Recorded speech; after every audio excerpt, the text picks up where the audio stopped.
find what you love and let it kill you, because it's better to be killed by a lover. This week is going to be a test of my commitment. The normal pattern during that week of work is to eat out every single meal, to maybe get one run in during the week, and to drink a lot of beer. Because I want to be able to follow some kind of a plan and eat some kind of food that's not all made in a restaurant kitchen. So I'm going to be doing a couple of things to try to beat that. For one thing, I'm going to be I brought my flashlight so that I could run at night.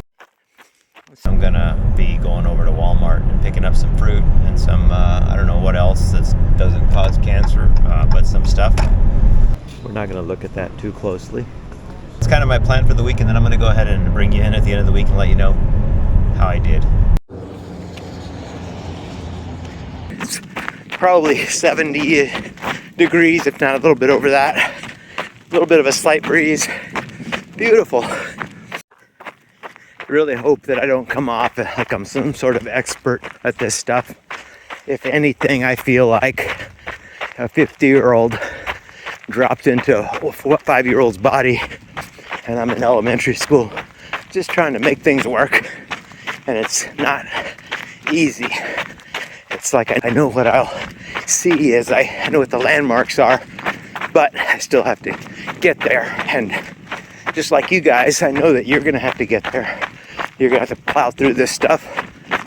I guess we all have to go through the pain of making ourselves better, but we evolved with pain, and the guys and girls who powered through it and endured are the ones who passed on their genes, and that's us. We are version 10,001.3 or something. I worry a little bit about people born in the last 50 years not having this kind of, suffering and pain, and not knowing it and not growing as a result of it. But we're lucky, because if you're watching this, we can access it just by getting some shoes on and getting out on the trail. I swear it's 70 degrees, even though that's frozen. You know what? The realization that you're an hour or more from civilization without a scrap of toilet paper on you is not good. I think we'll make it back, but I am wearing socks. Those of you who know, you know. I love the sound of my feet turning the earth. I like to think of it that way, that I'm imparting a little bit of force into the earth and pushing it slightly off its axis. So Monday of the week was a beautiful day for a run, and I got 7 miles in. I was pretty happy about. I concluded that run, and I took the next day off due to work constraints, but I got back at it on Wednesday. So today, after a 12-hour day of work, I parked at a brewery, and my goal is to get my run in, stop for a cold IPA, and then go back to the room and eat some real food. We'll call that a healthy sandwich. Run, beer, food. I've said it before, the hardest part of getting the run is getting out on the trail in your running clothes. I initially just thought I would kind of do a quick out and back and log 3 miles, but once you get out here, you start to think about that you're already out here. You may as well go a little farther. And so that's what we'll do.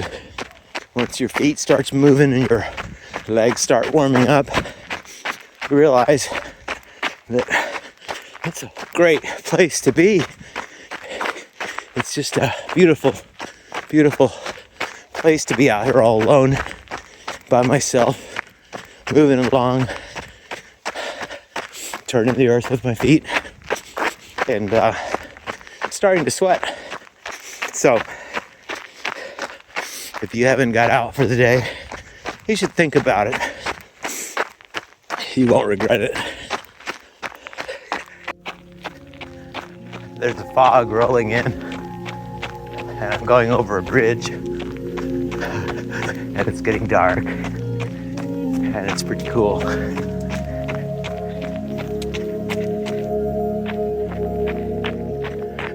We're 2.5 miles out, and we turned around. I'm a philosophical kind of guy, and I like to write. I've always fancied myself that I would be a writer when I was growing up.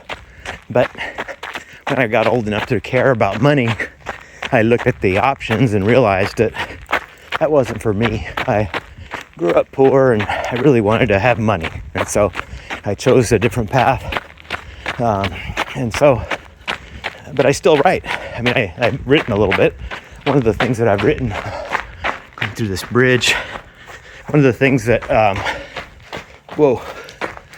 that I've did when I was doing all my races years ago was I wrote a blog, kind of race reports from every race, and it was called Younger Every Year on blogspot.com. I'll see if I can put a link to it, but there are a lot of races documented on there, and I always get really reflective after a race, and I think about what I learned from the race, and I try to come out with something that I take away, and so even Bigfoot, that 200-mile race that I did, there's a race report on there for that. Sometimes, like going to visit or thinking about an old friend or somebody who's gone, I'll read through the race reports, and I'll just sit there, and all the feelings from the race will come back, and I'll be bawling because I'll remember all the emotions and all the challenges and all the things that I went through, and it's freaking cool. I like it a lot. So you check them out if you can, and maybe it'll give you some inspiration for your next 100. And I'm planning to go back and reread those again, and I'm willing to talk about any of those. If you guys see one that you want to know more about, maybe you're thinking about doing it, I can tell you a story or two about it if you just reach out and let me know. But for now, I'm back down to kind of a newbie runner, it feels like, but I'm all right. I feel good. I feel like I'm on track. I still have 8 months to go, and I'm trying to get some consistency, which I think will be the key. I know the body will get in line as I go along and stay injury free and try to get rid of a few pounds. There are some people who on the comments have said, that's not the way to stay young forever, or to, that you're just going to tear yourself up. And I disagree. And maybe I'm wrong, but if I'm wrong, I'll go out with a bang. I'll go out the way I want to go out. I'd rather die with my boots on. I've made my choice, and it's life. One of the things that I've learned is that the physics of speed can be brutal, and you don't want to start with speed. You can get faster once you've built up the bone density and the cartilages and the tendons, but it's like not linear. The faster you go, the more impact your body goes through, and so you have to introduce stress to your body slowly, and then bring it on a little bit later.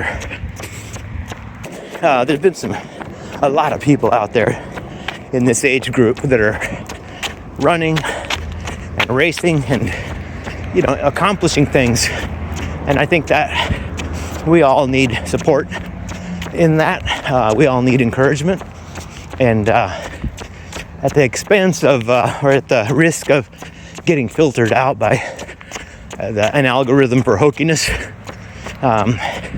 you got to get busy living or get busy dying. I'm out on the rail trail, just trying to log a couple of miles just to get some of my walking in. But really the lesson here is that you just have to do what you have to do so that you can continue to make your movement count and accumulate miles. It's beautiful out here. It's probably in the 30s. I can't see a damn thing. I didn't bring my flashlight and I'm in jeans. But it's a great opportunity to sober up and also just, insist on getting these miles so that my feet continue to move. So every day we can sabotage ourselves, or we can stack the deck of success in our favor with the decisions that we make. And I think this week's a good example of that, where I could have just given in, had very few miles, and just gone ahead and stuck with what I usually do when I'm up here. But just by taking a few simple steps, it made it harder for me to let down the version of me that had planned ahead. And so I was able to eat in the room most of the week for dinner. I was able to get my runs in. I even got some decent sleep. And I still enjoyed myself and had a few beers. So last night I had to settle for a walk because I got pulled into a end of week debrief meeting with the owner of the company, and that included 3 beers. So I added a walk to the end of my.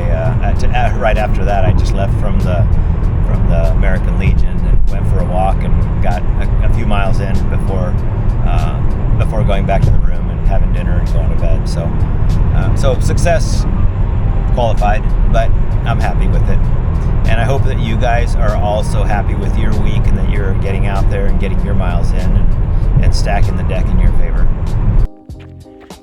Charles Bukowski, a drunk and a writer, notoriously said, and I'm paraphrasing, find what you love and let it kill you, because it's better to be killed by a lover.